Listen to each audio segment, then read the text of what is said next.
بسم اللہ الرحمن الرحیم۔ السلام علیکم۔ ایک بچے کے ایمان کی آزمائش کا واقعہ رسول اللہ صلی اللہ علیہ وسلم نے فرمایا، اگلے زمانے میں ایک بادشاہ تھا، اس کے ہاں ایک جادوگر تھا۔ جب جادوگر بوڑھا ہوا تو اس نے بادشاہ سے کہا کہ میں اب بڑا ہو گیا ہوں اور میری موت کا وقت اب قریب آ رہا ہے، مجھے کوئی بچہ سونپ دو، میں اس جادو سکھا دوں۔ چنانچہ ایک ذہین لڑکے کو وہ تعلیم دینے لگا۔ لڑکا اس کے ہاں جاتا تو راستے میں ایک راہب کا گھر پڑتا، جہاں وہ عبادت میں اور وقت میں نصیحت میں مشغول ہوتا۔ یہ بھی کھڑا ہو جاتا اور اس کے طریقے عبادت کو دیکھتا اور سنتا، آتے جاتے یہاں رک جایا کرتا تھا۔ جادوگر بھی مارتا اور باپ بھی، کیونکہ وہ وہاں دیر سے پہنچتا اور یہاں بھی دیر سے آتا۔ ایک دن بچے نے راہب کے سامنے یہ شکایت پیش کی۔ راہب نے کہا، جب جادوگر تم سے پوچھے کہ کیوں دیر ہو گئی تو کہنا کہ گھر والوں نے روک لیا تھا، اور اگر گھر والے بگڑے تو کہنا کہ جادوگر نے روک لیا تھا۔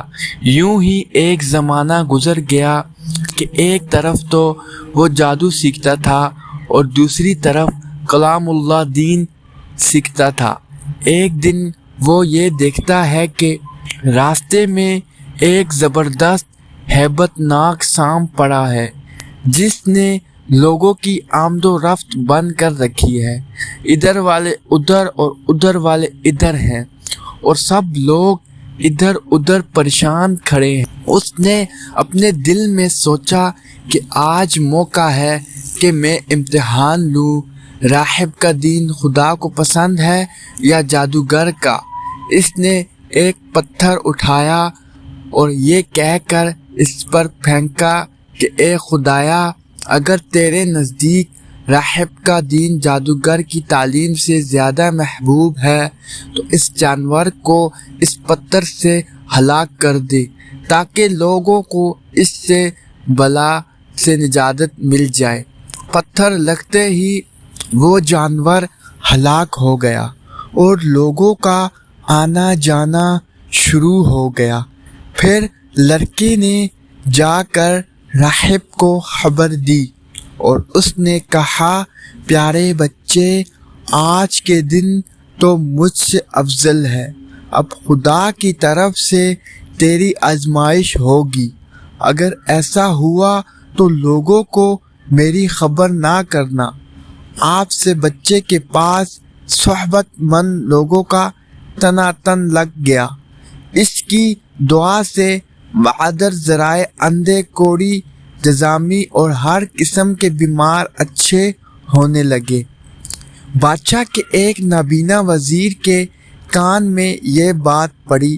وہ پورے تحائف لے کر حاضر ہوا اور کہنے لگا کہ مجھے شفا دے دے تو یہ سب کچھ تجھے دے دوں گا۔ اس نے کہا کہ شفا میرے ہاتھ میں نہیں، میں تو کسی کو شفا نہیں دے سکتا، شفا دینے والا اللہ وحدہ لا شریک ہے۔ اگر تو اس پر ایمان لانے کا وعدہ کرے تو میں دعا کروں۔ اس نے اقرار کیا کہ بچے نے اس کے لیے دعا کی۔ اللہ نے اسے شفا دے دی۔ وہ بادشاہ کے دربار میں آیا اور جس طرح اندھا ہونے سے پہلے کام کرتا تھا اسی طرح کام کرنے لگا۔ اس کی آنکھیں بالکل روشن تھیں۔ بادشاہ نے مستعجب ہو کر پوچھا کہ تجھے آنکھیں کس نے دیا؟ اس نے کہا، میرے رب نے۔ بادشاہ نے کہا، ہاں، یعنی میں نے دی ہیں۔ وزیر نے کہا، نہیں، میرا اور تیرا رب صرف اللہ ہے۔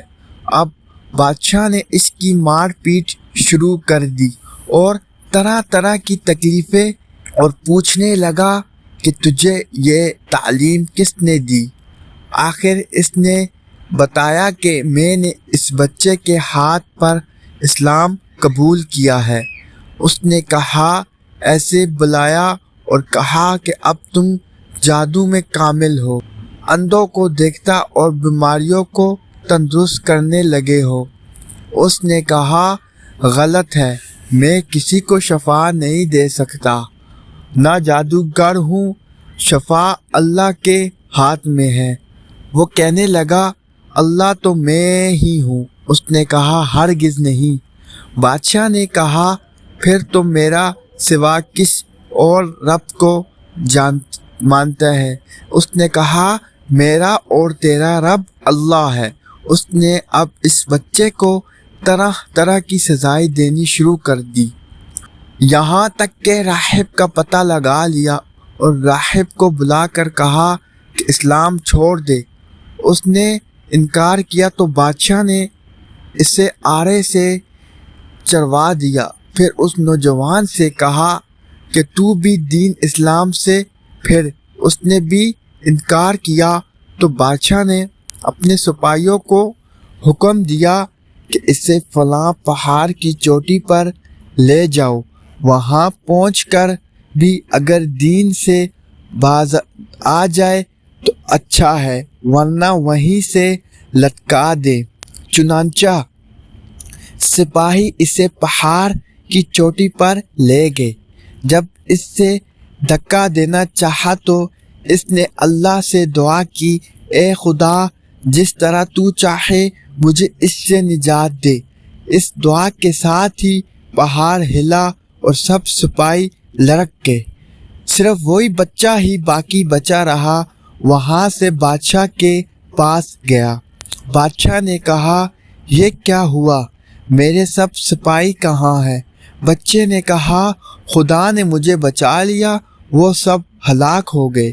بادشاہ نے اپنے دوسرے سپاہیوں کو حکم دیا کہ اسے کشتی میں بٹھا کر لے جاؤ اور سمندر میں پھینک آؤ۔ یہ لوگ اسے لے کر چلے، بیچ سمندر کے پہنچ کر جب اسے پھینکنا چاہا تو پھر وہی دعا کی، بار علاج جس طرح تو چاہے مجھے ان سے بچا۔ دعا کے ساتھ ہی موج اٹھی اور سارے کے سارے سپاہی سمندر میں ڈوب گئے، صرف وہی بچہ باقی بچا۔ پھر وہ بادشاہ کے پاس آیا اور کہنے لگا میرے رب نے مجھے بچا لیا، اور اے بادشاہ تو چاہے کتنی تدبیریں بھی کر لے تو مجھے ہلاک نہیں کر سکتا۔ صرف ایک صورت ہے، جس طرح میں کہوں اگر تو اسی طرح کرے تو میری جان نکل سکتی ہے۔ اس بچے نے کہا تمام لوگوں کو ایک میدان میں اکٹھا کرو اور پھر کھجور کے تنے پر مجھے سولی چڑھاؤ اور میرے تیر کو میرے گمان پر اور اللہ کے نام سے جو اس بچے کا رب ہے پھر پڑھ کر تیر میری طرف پھینک دو۔ وہ مجھے لگے گا اور میں یعنی اللہ کے نام سے جو اس بچے کا رب ہے پڑھ کر تیر میری طرف پھینک وہ مجھے لگے گا اور میں مر جاؤں گا۔ بادشاہ نے یہی کیا، تیر بچے کی کمر میں لگا اور اس نے اپنا ہاتھ اس جگہ رکھ لیا۔ چاروں طرف سے یہ آواز بلند ہونے لگی، ہم اس بچے کے رب پر ایمان لائے۔ یہ حال دیکھ کر بادشاہ کے ساتھی بڑے گھبرائے اور کہنے لگے ہم تو اس بچے کی ترکیب سمجھ ہی نہیں دیکھیں، اس کا اثر کیا؟ پر سب لوگ دین اسلام میں داخل ہو گئے۔ ہم نے تو اسی لیے قتل کیا تھا کہ کہیں اس کا حذف پھیل نہ جائے، لیکن جو ڈر تھا سامنے ہی گیا اور سب مسلمان ہو گئے۔ بادشاہ نے کہا اچھا یہ کرو کہ تم محلوں اور راستوں میں خندق کھداؤ اور ان میں ہڈیاں بھرو اور آگ لگا دو، جو اس دین سے پھر جائے چھوڑ دو اور دوسرے کو اس میں پھینک دو۔ مسلمانوں کے صبر شکیب اور سہارے کے ساتھ آگ میں جلنا منظور کیا اور اس میں کودنے لگے، البتہ ایک عورت جس کی گود میں دودھ پیتا چھوٹا سا بچہ تھا۔ ذرا جھکی تو اس بچے کو خدا نے بولنے کی طاقت دی۔ اس نے کہا، اماں کیا کر رہی ہے؟ تم تو حق پر ہو، صبر کرو، اس میں کود پڑو۔ امید کرتا ہوں کہ آج کی ویڈیو آپ کو پسند آئی ہوگی۔ مزید ایسی ویڈیوز دیکھنے کے لیے ہمارا چینل عاقب اسلامک وائس کو سبسکرائب کریں، لائک کریں، شیئر کریں، کومنٹ کریں، بیل آئیکن کو آل پر کر دیں تاکہ ہر نئی آنے والی ویڈیوز آپ تک پہنچ سکے۔ اجازت چاہتا ہوں، اب اگلی ویڈیو کے ساتھ آپ سے ملاقات ہوگی۔ اللہ حافظ۔